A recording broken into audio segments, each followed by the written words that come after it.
Hello everyone, कैसे हैं आप सभी। आशा करते हैं कि आप सभी स्वस्थ होंगे, मस्त होंगे और पढ़ाई मन जतन से करते होंगे। साथ ही आज के इस क्लास में क्लास 10th हिंदी होने वाली है, चैप्टर नंबर 1 काव्य खंड का। ठीक है, तो आप लोग अंत तक बने रहिएगा और हो सके तो पेन और कॉपी लेकर के बैठिए, साथ ही साथ लिखते जाइएगा। ठीक है, नए हो तो साथियों चैनल को सब्सक्राइब करके बेल आइकन को प्रेस करके दोस्तों को शेयर करिए, ताकि वो भी जो है ना क्लास 10th का अच्छा सा हिंदी में मार्क्स प्राप्त कर सके।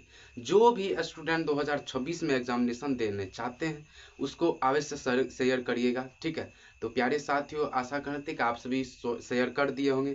तो देखिए, चलते हैं, शुरू करते हैं क्लास। ठीक है, क्या क्या सब क्वेश्चन है, क्या नहीं है, कैसे बिहार बोर्ड पूछते हैं, किस तरह पूछते हैं, कौन सा क्वेश्चन पूछते हैं, तो सारा देखेंगे। आप लोग प्यारे साथियों अंत तक बने रहिएगा। ठीक है, देखिए क्या क्या सब है क्वेश्चन। क्या हो क्वेश्चंस, देखिए कि काव्य खंड chapter number class 10th Hindi chapter number 1 काव्य खंड। क्या काव्य खंड पढ़ने वाले हैं। ठीक, तो क्वेश्चंस पहला है जो कि रचनाकार है गुरु नानक जी। राम नाम बिनु बिरथे जगी जन्मा, जो नर दुख में दुख नहीं माने। कि रचनाकार कौन है, तो गुरु नानक जी। ठीक है, कौन है जी, गुरु नानक जी। तो प्यारे साथ उसी के बारे में है ना कुछ डिस्कस करेंगे और कुछ जो है ना पार्ट से जो है ना ऑब्जेक्टिव बताएंगे। तो आप लोग नए हो तो अवश्य शेयर कर लीजिएगा। ठीक है, बिहार बोर्ड में अच्छी नंबर आएगी। ठीक है, क्लास 10th में हिंदी जो हम पढ़ाते हैं उस विषय में आपका अच्छी नंबर आएगी। तो ठीक है, तो आप लोग साथियों अंत तक बने रहिए। पहला देखिए क्वेश्चन की कह रहे कि गुरु नानक का जन्म कब हुआ था, तो 1469 ईस्वी में जन्म हुआ था। गुरु नानक जी का जन्म कब हुआ था साथियों, 1469 ईस्वी में। कब हुआ था, 1469 ईस्वी। जल्दी से आप लोग रिपीट करिए, 1469 जहां पर है वहीं पर रिपीट कीजिए। ठीक है, मने मन 1469 1469 1469 इस तरह। ठीक है, ठीक। फिर देखिए नेक्स्ट क्वेश्चन है कि गुरु नानक का जन्म लाहौर के किस ग्राम में हुआ था। तो यहां से पता चल गया है सर कि लाहौर में जो है ना, लाहौर के एक छोटे से गांव में हुआ था जन्म। वो गांव का नाम क्या है, तो तलवंडी। ठीक है, तलवंडी। ठीक, तलवंडी जो है ना गांव का नाम है। किनके जन्म हुए थे, तो गुरु नानक जी का जन्म। ठीक है, किनके जन्म हुए थे, गुरु नानक जी का। फिर देखिए नेक्स्ट क्वेश्चन है कि किनका जन्म नानकान साहेब कहलाता है। किनका जन्म नानकान साहेब कहलाता है, तो साथियों गुरु नानक जी का जन्म स्थान नानकान साहेब कहलाता है। ठीक है, जन्म स्थान। तो ये हो जाएगा राइट आंसर, गुरु नानक जी का। फिर देखिए नेक्स्ट क्वेश्चन है कि गुरु नानक साहेब कहाँ है, तो गुरु नानक साहेब जो है ना पाकिस्तान के थे। कहाँ के थे भाई, पाकिस्तान के थे। ठीक, फिर देखिए नेक्स्ट क्वेश्चन है कि सिख धर्म का परिवर्तन किसने किया था, तो गुरु नानक जी। सिख धर्म का परिवर्तन किसने किया था, तो गुरु नानक जी। देखिए प्यारे साथियों, पाकिस्तान में सिर्फ मुसलमान ही रहता है, नहीं, सब धर्म रहता है, हिंदू भी रहता है वहां पर।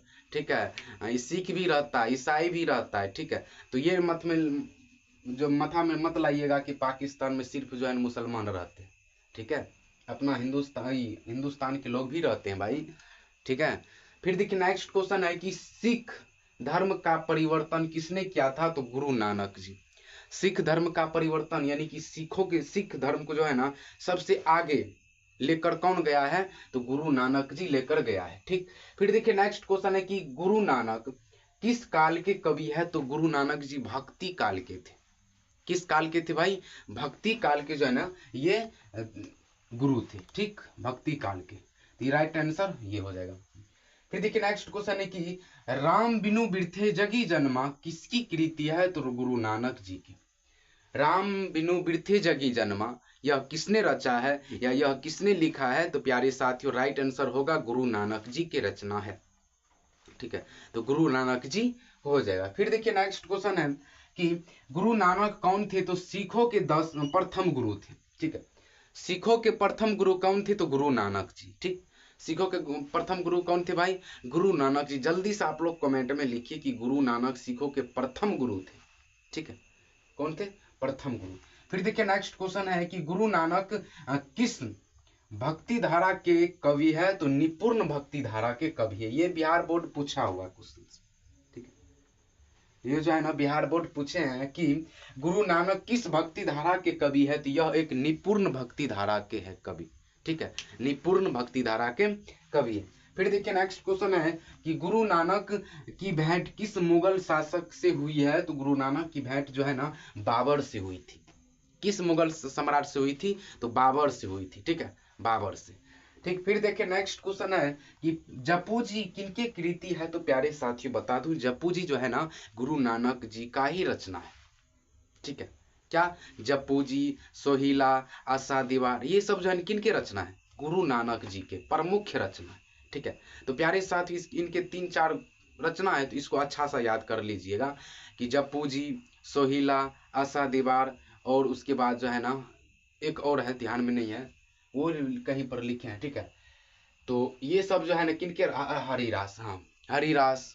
ठीक है, तो ये सब जो है किनके रचना है? तो गुरु नानक जी की। ठीक, फिर देखिए नेक्स्ट क्वेश्चन है कि आशा दीवार, अभी हम तुरंत बताएं कि आशा दीवार, जपू जी, सोहिला, तकर बाद हरिरास किनकी रचना है? तो ये है गुरु नानक जी की चारों। ठीक, फिर देखिए नेक्स्ट क्वेश्चन है कि गुरु नानक की दृष्टि में ब्राह्मण का निवास कहाँ होता है? तो गुरु नानक की दृष्टि से, यानी कि उसके अनुसार से ब्राह्मणों का निवास सच्चे हृदय वाले दिल, सच्चे हृदय वाले व्यक्तियों के हृदय में बसते हैं। ठीक है, ठीक, कहा? सच्चे हृदय में। ठीक है, सच्चे हृदय में ब्राह्मण निवास होते हैं, सही व्यक्ति के दिल में। फिर देखिए नेक्स्ट क्वेश्चन है कि वाणी कब विष के समान हो जाती है? तो वाणी जो है ना राम नाम के बिना, वाणी, वाणी मतलब क्या था कि वाणी कब विष के समान होती है? विष के समान पूरा। तो वाणी की कब विष के समान हो जाती है भाई? तो राम नाम के बिना, राम नाम के बिना जो है ना और जो है ना आपका पाप बढ़वे करेगा। जब तक राम राम राम जपिएगा तो पाप और घटेगा, इससे और जो है ना पुण्य आपको मिलेगा आगे चल करके। तो इसलिए कह रहा है कि वाणी कब विष के समान हो जाती है? तो राम नाम के बिना, राम नाम जो नहीं जपता है तो वो जो है ना ज्यो ज्यो ज्यो जो है ना उसका पाप बढ़ते रहता है। ठीक है, ये है। फिर देखिए नेक्स्ट क्वेश्चन है कि वृथे का अर्थ क्या होता है? तो वृथे का अर्थ होता है व्यर्थ। ठीक है, किसी भी काम को कर लिए जो है ना सफल नहीं होती, इनके मतलब हुआ कि, इसका मतलब ये हुआ कि वो व्यर्थ हो गया। ठीक है, उस काम जो है ना व्यर्थ हो गया, अच्छा नहीं गया। ठीक, तो ये होता है। तो क्या वृथे का अर्थ मतलब होता है व्यर्थ। ठीक है, बेकार जाना। फिर देखिए नेक्स्ट क्वेश्चन है कि गुरु अर्जुन देव सिखों के डैश डैश थे? गुरु अर्जुन देव सिखों के डैश डैश थे? तो प्यारे साथियों गुरु अर्जुन देव जो थे ना सिखों के 5वें गुरु थे। कौन थे? 5वें गुरु थे, 5वें गुरु। फिर देखिए नेक्स्ट क्वेश्चन है कि गुरु नानक अपने प्राण कब त्याग दिए थे? प्राण मतलब क्या होता है कि अपने जीवन। ठीक है, जीवन कब त्याग दिए थे? तो त्याग मतलब छोड़ दिए थे। कब छोड़ दिए थे? तो 1539 ईस्वी में। ठीक है, 1539 ईस्वी में। इस तरह भी आपको बिहार बोर्ड दे सकता है, या तो ये भी देख सकता है कि गुरु नानक का निधन कब हुआ था, ये भी दे सकता है। तो ये दोनों एक ही हुआ। प्राण बोलिए त्याग दिया, उसके बाद या तो निधन बोलिए, बात वही जाता है। निधन, मृत्यु, ये सब जो बोलिए तो बात वही जाता है। ठीक है, फिर देखिए नेक्स्ट क्वेश्चन कब त्यागे थे? तो 1539 ईस्वी में। फिर देखिए नेक्स्ट क्वेश्चन है कि गुरु नानक की रचनाओं का संगत किसने किया था? तो गुरु अर्जुन देव ने। गुरु नानक के रचनाओं का जो है ना किसने आगमन किया है, मतलब उसको उसी का आधारित ये भी कुछ रचा होगा। किसके रचना का? तो गुरु नानक के रचना का। तो कौन किया था? तो गुरु अर्जुन देव। ठीक है, गुरु अर्जुन देव। फिर देखिए नेक्स्ट क्वेश्चन है कि हरिरास के कवि कौन है? हरिरास के कवि कौन है? तो गुरु नानक जी। हरिरास के कवि कौन है भाई? गुरु नानक जी। फिर देखिए नेक्स्ट क्वेश्चन है कि गुरु नानक के पद है तो प्रेम एवं भक्ति के मधुर गीत। ठीक है, प्रेम एवं भक्ति के मधुर गीत जो है ना इनको प्रभावित करते हैं, आकर्षित करते हैं। यही हो जाएगा आपका राइट आंसर। ठीक, फिर देखिए नेक्स्ट क्वेश्चन है कि गुरु नानक पंजाब के साथ में भी कविता लिखती थी? तो हिंदी में भी लिखती थी। ठीक है, हिंदी में भी कविता लिखते थे। कौन लिखते थे भाई? तो गुरु नानक जी। फिर देखिए नेक्स्ट क्वेश्चन है कि गुरु नानक के पत्नी का क्या नाम था? तो गुरु नानक के पत्नी का नाम था प्यारे साथियों सुलक्षणी। ठीक है, क्या नाम था पत्नी का? नाम सुलक्षणी था। ठीक, तो राइट आंसर क्या होगी? सुलक्षणी। इनके सुलक्षणी किनके पत्नी का नाम था? तो गुरु नानक के पत्नी का नाम था सुलक्षणी। फिर देखिए नेक्स्ट क्वेश्चन है कि गुरु नानक किस मार्ग के कवि है? तो गुरु नानक जो है ना निपुर्ण मार्ग के कवि है। ठीक है, निपुर्ण भक्ति मार्ग के कवि है। ठीक, तो प्यारे साथ ये सब जो है ना, निपुर्ण मतलब क्या होता है कि पूर्णतः, ठीक, पूरा हो जाना। तो पूर्ण, ये जो है ना भक्ति में डूबा रहता था कौन? तो गुरु नानक जी। ठीक, तो यही हो जाएगा क्योंकि निपुर्ण भक्ति धारा के ये कवि थे। फिर देखिए नेक्स्ट क्वेश्चन है कि किसके बिना प्राणी को मुक्ति नहीं मिलती है? किसके बिना प्राणी की मुक्ति नहीं मिलती है? तो गुरु ज्ञान के बिना। जो भी प्राणी, जो भी जीवित प्राणी या मनुष्य कोई भी हो, गुरु के बिना उसका निधन हो जाता है ज्ञान के बिना, तो वो जो है ना उसका जीवन भटकते रहेगा।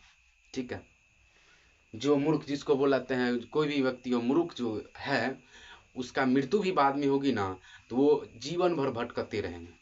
ठीक है, इसलिए कहते हैं कि गुरु के ज्ञान के बिना जो है ना जो भी प्राणी मरते हैं, जो भी प्राणी अपने प्राण त्याग देते हैं, वो हमेशा भटकते ही रहेगा, उसको जो है ना अस्थाई नहीं मिलेगा। ठीक है, तो यही सब है प्यारे साथियों। तो प्यारे साथियों, आशा करते हैं कि आप सभी समझ गए हैं। तो समझ गए हैं तो लाइक, सब्सक्राइब और दोस्तों को शेयर करिए ताकि वो भी अच्छे से नेक्स्ट वीडियो में, और जो अब चैप्टर होने वाली है होगी, वो भी अच्छे से स्टडी करके बिहार बोर्ड में अच्छा मार्क्स प्राप्त कर सके। तो प्यारे साथियों, आशा करते हैं कि करते होंगे। ठीक है, एक आपसे रिक्वेस्ट बस इतना ही है कि आप जो है ना, भले ही मेरा भूल जाइए सब्सक्राइब या लाइक फलना चिलना, लेकिन एक बात याद रखिएगा, ये हिंदी जो है ना क्लास 10th का हिंदी चैप्टर नंबर 1 से लेकर के 12 तक हम कंप्लीट कर दिए हैं। इनको जो है ना रिवाइज करते जाइएगा। ठीक है, रिवाइज जो है ना बार बार करते जाइएगा। इससे क्या होगा कि सारा क्वेश्चन, जितना क्वेश्चन हम बताए ना, तो सारा क्वेश्चन जो है ना आपका माइंड में घूमते रहे, कोई भी पूछेगा तो आप जवाब दे पाइएगा। ठीक है, तो बार बार रिवाइज करिएगा तब ये हो सकता है। ठीक, तो प्यारे साथी ये जो है ना अवश्य आप करिएगा। ठीक, revise, only revise revise revise. ठीक है, और गद्य खंड का तो कंप्लीट कर दिए। काव्य खंड का भी एक चैप्टर नंबर 1 कंप्लीट हो गया है। इसको भी नोटबुक बना लीजिएगा और इसको भी ऑब्जेक्टिव याद कर लीजिएगा। ठीक है, ये सब जो है ना ऑब्जेक्टिव जितना हम बताते हैं सब जो है ना सिलेक्टेड क्वेश्चन है। ठीक है, ठीक, सारा का सारा सिलेक्टेड क्वेश्चन है। ये एक ना एक दिन उल्टा कर इसी में से कोई पूछ देगा, फिर या इसी में से कोई कोनो पूछ देगा। ये जो है ना सिलेक्टेड क्वेश्चन, इसलिए कहते हैं बिहार का कोई ठिकाना नहीं, बिहार बोर्ड का कोनो भी क्वेश्चन पूछ सकता है, लेकिन इस चैप्टर में से। तो इसको भी थोड़ा कमांड करके अच्छा सा लिख लीजिएगा पहले, उसके बाद 3-4 बार पढ़ना, उसके बाद याद हो जाएगा। ठीक है, तो चलते हैं प्यारे साथियों, नेक्स्ट वीडियो में मिलेंगे, तब तक के लिए